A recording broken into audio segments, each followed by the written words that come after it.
TGV, since you're there, why you haven't consulted mayors of biggest cities? We have the reactions of Quebec City Mayor, Montreal Mayor, Gatineau Mayor, Laval Mayor, Trois-Rivières Mayor. They were all in shock to hear your position on the TGV. They shouldn't. They shouldn't be in shock for a simple reason. Yes, I talked to them a week and a half ago, and you know what we discussed? The deficit in infrastructure, and they asked for the government of Quebec to create a fund where both cities and government of Quebec have reserved funds for simply renovating current infrastructures. If the government of Quebec does that, it doesn't have the funds for all the projects that are in line currently in the PQE.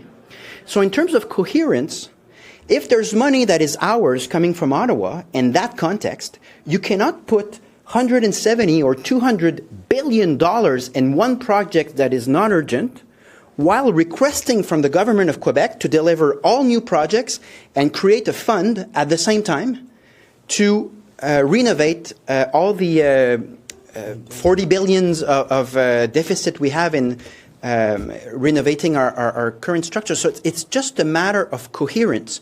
You cannot have your cake and eat it. And funds are not unlimited, and funds from the federal, if they go in the TGV for more than 100 billion, they will not go in a REM de l'Est to have infrastructures for collective transport. They will not go in a tramway in Gatineau. They will not go in hospitals that are in line and that are actually absolutely dysfunctional.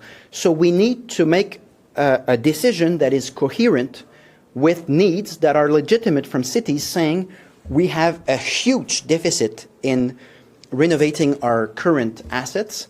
And I think our position is just coherent with the will of renovating those assets.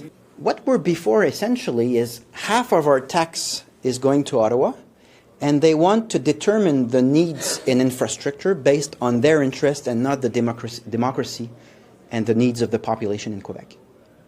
So of course the National Assembly will have their word on that, and a government of Quebec will tell the federal government, if you really have $200 billion to spend on that project in infrastructure in Quebec, we ask you to spend that money where it's badly needed before you do such a project. And the way the project is set up is very likely to create a price that is out of control and hence waste of public money. So that's going to happen. I think very likely, it's really likely to happen, that dialogue.